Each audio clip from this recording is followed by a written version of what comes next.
حضور نے جب کوئی راز کی بات کرنا ہوتی تو حضرت حذیفہ بن یمان سے کرتے۔ تو فرماتے ہیں کہ میں چونکہ حضور کے ساتھ نماز نہیں پڑھ سکا تھا، کافی وقت گزر گیا، تو ماں نے مجھے اجازت دی حضور کی خدمت میں حاضر ہونے کی۔ اس شرط پہ ماں نے چھٹی دے دی کہ حضور سے جا کے میرے لیے بھی اور اپنے لیے بھی مغفرت کی دعا کروانا، چونکہ صحابہ کی شدید آرزو ہوتی تھی کہ حضور کے ہاتھ اٹھ جائیں۔ انہیں پتہ تھا کہ یہ ہاتھ اٹھ جائے تو باب اجابت تک پہنچتے ہیں، پھر خالی نہیں موڑے جاتے۔ تو کہا کہ حضور سے میرے لیے اور اپنے لیے مغفرت کی دعا کروانا۔ ماں نے اجازت دے دی تو یہ حضور کی خدمت میں آئے۔ کہتے ہیں میں نے مغرب کی نماز پڑھی اور سلام پھرا تو میرے دل میں تھا کہ حضور سے ملوں اور کہوں کہ حضور میرے لیے، میری ماں کے لیے مغفرت کی دعا کر دیجیے، لیکن حضور نوافل میں ایسے مشغول ہوئے کہ مجھے موقع نہ مل پایا، حتیٰ کہ عشاء کا وقت ہو گیا۔ عشاء کی اذان پکاری جانے لگی، حضور نے نماز عشاء پڑھائی، سلام پھرا تو میرے دل میں تھا کہ ماں نے جاتے ہی پوچھنا ہے کہ دعا کروائی تھی تو کیا جواب دوں گا۔ مغرب کی نماز کی چھٹی ملی، عشاء بھی ہو گئی اور میں عرض نہیں کر سکا۔ تو میں ابھی سوچ ہی رہا تھا کہ حضور حجرہ انور کی طرف بڑھ گئے۔ اب جنہوں نے مسجد نبوی کی حاضری کا شرف پایا ہے وہ جانتے ہیں کہ مصلی نبوی سے حجرہ رسول کا فاصلہ ہی کتنا ہے، اور جنہوں نے یہ شرف نہیں پایا میری دعا ہے کہ وہ اڑ کے مدینے چلے جائیں۔ سچی بات ہے، جس نے وہ شہر نہیں دیکھا اس نے کچھ بھی نہیں دیکھا۔ جنوں ویکھ کے اکھیاں ٹھر دیاں نے، جنوں ویکھ کے ٹھر دا سینہ ہے، ربا تیری ساری خدائی وچوں بس اکو شہر مدینہ ہے۔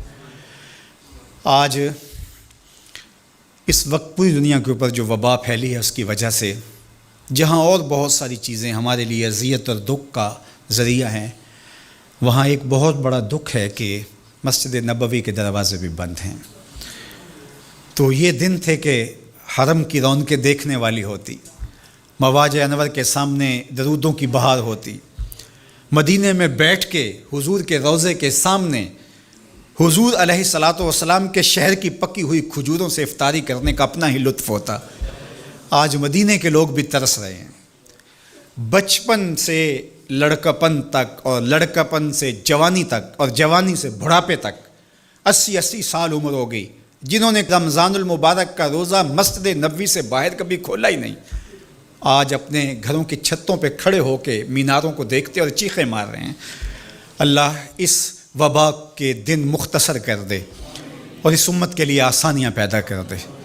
تو حضور علیہ السلام اٹھے مصلی انور سے اور اپنے حجرہ انور کی طرف چل پڑے۔ تو حضرت حذیفہ بن یمان کہتے ہیں کہ میں بھی حضور کے پیچھے چل پڑا، غیر ارادی طور پہ کچھ رفتار تیز ہو گئی تو قدموں سے آہٹ پیدا ہوئی۔ تو حضور نے ارشاد فرمایا کہ من ھذا، کون ہے؟ پھر خود ہی کہا حذیفہ تو نہیں؟ قلت نعم، میں نے کہا جی حضور میں حذیفہ ہوں۔ تو آقا کریم علیہ السلام نے کوئی توقف کیے بغیر فرمایا ما حاجتوں کا غفر اللہ لک والے امک کا، اللہ تجھے بھی بخش دے، تیری ماں کو بھی بخش دے، کس کام آئے ہو؟ اب حذیفہ بن یمان کہتے ہیں جو کام تھا وہ تو جنبش لب سے پہلے ہو گیا، یہاں تو لفظوں کا سہارا نہیں لینا پڑتا، وہ بند لبوں کی بولیاں سمجھتے ہیں۔ تو کہتے ہیں کہ جو حاجت تھی وہ تو پوری ہو گئی، یہی تو کہنا تھا کہ حضور میرے لیے اور میری ماں کے لیے مغفرت کی دعا کیجیے۔ پھر حضور نے ارشاد فرمایا قال ان ھذا ملک لم ینزل الارض قط قبل ھذہ اللیلہ، اے حذیفہ یہ فرشتہ ہے جو اس رات سے پہلے زمین پر کبھی نہیں آیا، یہ پہلی مرتبہ آیا ہے۔ استاذن ربہ ان یسلم علیہ، اس نے رب سے اجازت مانگی تھی، مالک تیرے محبوب کو سلام نہ کر رہا ہوں، مجھے سلام کرنے آیا ہے، لیکن ساتھ ساتھ مالک نے کہا کہ جا رہے ہو میرے محبوب کے پاس سلامی پیش کرنے کے لیے تو ایک تحفہ بھی لیتے جاؤ، تو وہ بھی مجھے دینے آیا ہے۔ تو وہ تحفہ کیا ہے سنو، بے انا فاطمہ سیدۃ نساء اہل الجنہ، مجھے خوشخبری دینے آیا ہے کہ آپ کی بیٹی فاطمہ جنتی عورتوں کی سردار ہے، اور وَأَنَّ الْحَسَنَ وَالْحُسَيْنَ سَيِّدَا شَبَابِ اہل الجنہ، اور حسن اور حسین فاطمہ کے بیٹے جنتی جوانوں کے سردار ہیں۔ یہ آج خوشخبری لے کر کے میرے پاس مجھے سلام کرنے آیا ہے۔ تو یہ ملکہ جنت ہیں، خاتون جنت ہیں، سیدہ نساء اہل جنت ہیں۔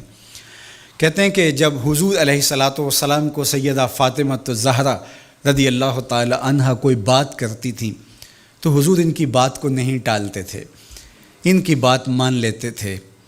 تو آج ہم سیدہ فاطمہ الزہرا رضی اللہ تعالی عنہا کی وساطت سے حضور کی بارگاہ میں استغاثہ پیش کرتے ہیں کہ اس امت مرحوم پہ اللہ سے رحم کی خیرات مانگیں اور اللہ میرے وطن کی خیر کرے، امن، رحمت اور کرم نوازیوں کے اجالے اور نور نصیب ہو، میری قوم کی بیٹیوں کو اسوہ فاطمہ کے اجالے عطا ہوں۔